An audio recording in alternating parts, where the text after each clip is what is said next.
Olá pessoal, tudo bem? Mais uma vez estamos aqui para dar continuidade aos nossos estudos matemáticos. Dessa vez vamos falar sobre plano cartesiano, né? É uma matéria que você vê em algumas séries anteriores, né? No ensino fundamental, mas a gente está aqui para dar uma revisada também, sendo útil bastante, né? Para o ensino médio no nosso estudo de geometria analítica, né? Vamos começar lembrando, plano cartesiano, né? Cartesiano porque o francês René Descartes, né, foi o autor dele, né? Por isso que se chama plano cartesiano.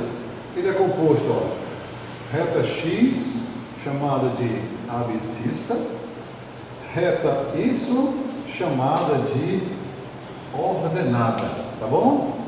Aqui, ó, tem a origem, o cruzamento da x com y, é o zerinho, chamado de origem. Para cá os positivos, né? Vamos lembrar. Para cá os negativos. Para cima positivo. Para baixo negativo. Divide o espaço aqui, né? O nosso plano em 4 pedaços, que a gente chama de quadrante, ó. Aqui tem o quadrante 1, quadrante 2, quadrante 3 e quadrante 4. Se você perceber, gira nesse sentido aqui, né? Se fosse num relógio de ponteiros, né? Seria o ponteiro no sentido anti-horário, né? Digamos assim, ó. Sentido anti-horário, ó. Quadrante 1, 2, 3, 4. Tá bom? Para você entender. O plano é dividido em 4 pedaços, chamado de quadrante. Professor, e o que é que são esses sinaizinhos aqui, ó, vermelhinhos? Para te explicar que nesse quadrante, quando eu for procurar os pares ordenados, né, que a gente já vê aqui do lado, aqui, ó, nesse primeiro quadrante, eu só vou achar x positivo e y positivo, tá? Par ordenado, vamos lembrar, é composto de x e de y. O x é do eixo x, chamado de abscissa, e o y é da ordenada, tá bom? Por isso que se chama par ordenado, segue uma ordem. Que ordem é essa? Sempre primeiro eu vou falar do x e depois eu vou falar do y. É um par que segue uma ordem, chamado par ordenado.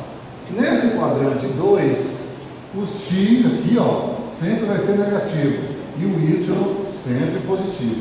No quadrante 3, tanto o x como o y são negativos.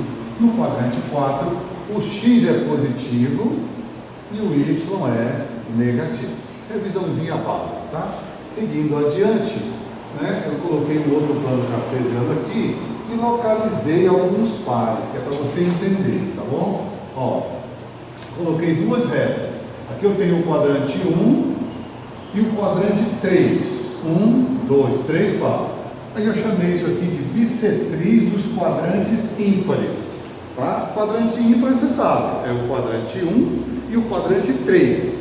Agora, bissetriz, talvez você não lembre, mas bissetriz, ela é uma reta que corta ângulos bem no meio. É como se aqui tivesse ângulos, tá? Ó.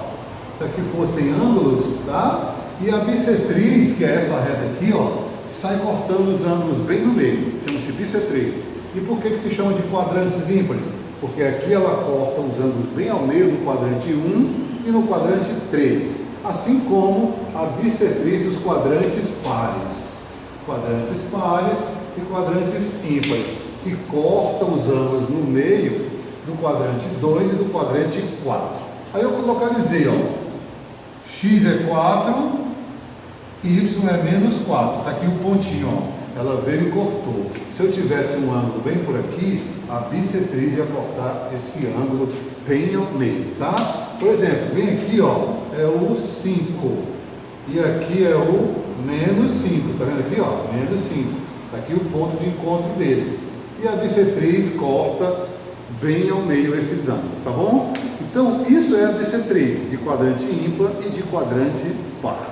Tá legal? Seguindo mais adiante, né, uma revisãozinha básica aqui, eu peguei a questão 3 da página 103, que você depois, é óbvio, né, você vai abrir o seu livro e vai acompanhar a resolução dessa questão, né?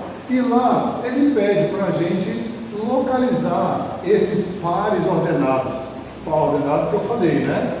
Par ordenado, segue uma ordem. Primeiro é o x, depois é o y. Como é aqui, professor? Explica aí. Olha lá, vou te dar uma dica. Ó. Por exemplo, esse pontinho aqui, ó, ele representa quem no eixo X? Está aqui o X e está aqui o Y. Olha lá, 0, aqui vai ser o 1, aqui é o 2, então aqui é o 3. Então esse ponto no X ele é quem? 3. Olha que legal. No X ele é 3. E no Y, quem ele é? É o 2. Pronto. Então esse pontinho aqui, que você vai localizar na questão, é o ponto formado do par 3 e 2, tá bom? Ó, professor, mais um aí. Ó, vamos para cá, vamos para esse. Aí que legal. Vamos para esse aqui. No X, quem é ele? No X ele é o 1. E no Y, quem é ele? Ele é o 2. E formam um par ordenado. Quem é esse par? É o 1 e o 2. Você entendeu? Eu estou te dando alguns exemplos que você vai fazer o restante. Professor, e esse aqui? Dá uma ajuda aí, professor. Quem é esse aqui, ó? Esse ponto. Vamos lá. Quem é esse rapaz no eixo X? Ele é o menos 2. E no Y, quem é ele? Eita, professor, no Y? No Y ele é o 0. Olha que legal. Entendi, professor. Professor, só mais esse aqui. Só mais esse. Tá? Vamos lá. Esse pontinho aqui no X, quem é ele? No X ele é o 0. Olha só. E no Y ele é quem? Ele é o menos 1, menos 2, ele é o menos 3. Olha que legal. Então, esses outros aqui, ó, esses que eu não fiz, tá vendo aqui? Eu vou até marcar para você, ó. Todos esses aqui que eu circulei, tá? São os que você vai fazer sozinho, tá? Com esses exemplos que eu fiz aqui, você vai tentar fazer sozinho. Se sentir dificuldade, entre em contato que a gente ajuda, tá bom? É a questão 3, da página 103. Seguindo adiante, nós vamos para a questão 2, da mesma página, ó. E aqui, nessa questão, ele faz só a pergunta: em que quadrante se encontram esses pares? Quadrante eu expliquei agora há pouco, né? É o que o plano cartesiano faz para cortar o plano em 4 pedaços, tá? Vamos lá, eu fiz aqui 2 exemplos para te orientar a fazer, ó. Aqui primeiro é o X e aqui é o Y. O X, nesse exemplo lá, é o número 3. 3 não é o número positivo? É, aí você vem lá nos quadrantes e olha, onde é que o X é positivo? Ó, primeiro quadrante, já não é aqui e nem aqui. Então pode ser tanto o primeiro como o quarto quadrante, que o X é positivo. E o Y? O Y é um número negativo. Então, tanto é que eu coloquei, ó, o X é positivo e o Y é negativo. Onde é que isso acontece? Em qual quadrante o X é positivo e o Y é negativo? Aí você vem e olha, X é positivo e Y é negativo. Quarto quadrante.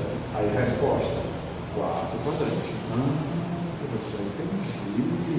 Aqui, ó, menos π. Π é 3,14 aproximadamente, né? Já deve ter visto isso daí em algum lugar, né? Então, se o π é negativo, negativo para o x, e o 4 é negativo, negativo para o y, qual é o quadrante que tanto o x como o y é negativo? Você vem e olha, onde é que é? Olha lá, x negativo, y negativo, quadrante 3. Letra B, quadrante 3. O C e o D você vai fazer sozinho, porque é muito fácil, você já aprendeu, né? E agora nós temos a questão 5 da página 104, tá? Essa já é um pouquinho mais longa. Eu desenhei o plano cartesiano, fiz até 8, fiz até 6 no Y e até 8 no X. Aí ele faz algumas perguntas, ó. Construa um plano cartesiano e represente. Você vai ver lá direitinho. Aqui eu só resumi. Quando você for fazer a questão, você vai copiar ela toda bonitinha. Construa um plano cartesiano, construir, represente o ponto P e o ponto Q.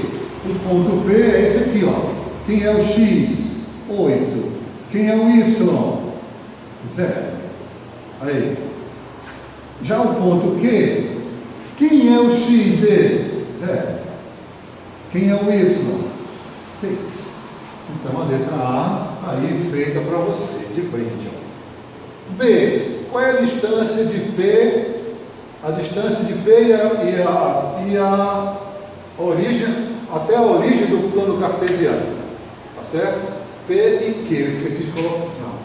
Qual a distância de P e a origem do plano cartesiano? Qual é a distância dele, desculpem, qual é a distância dele até a origem? A origem é o zero.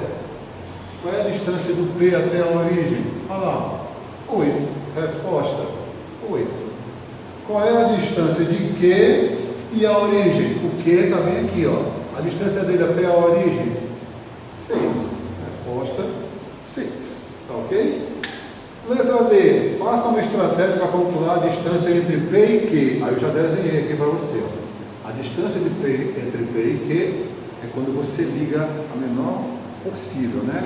A menor distância é aqui, ó. P e Q. É uma reta. Como é que a gente faz para encontrar a distância de P até Q? Eu acho que você vai lembrar disso aqui, ó. Lembra isso aqui, ó? Teorema de Pitágoras. Ó, um ângulo bem aqui, tá? Essa distância ele deu de 0 até 6 é 6 e de 0 até 8 é 8. Aqui está o ponto Q e aqui está o ponto P. E aqui ele quer saber essa distância, né? Então, para eu fazer esse item D, uma estratégia bacana é você usar o Teorema de Pitágoras. Ah, professor, não lembro. Está aí uma boa oportunidade para você teclar e pesquisar, tá bom? Dá uma pesquisada no que é o Teorema de Pitágoras e você resolve esse item D. E lá na questão também tem mais o item E. Então, isso daí foi só para dar uma introdução desse nosso capítulo aí sobre geometria analítica, começando um pouquinho aí para você começar a interagir com a geometria e com algumas revisões de coisas lá do ensino fundamental, tá bom? Então a gente se encontra nos próximos vídeos por aí, explicando mais detalhes sobre a geometria analítica. É isso aí, valeu!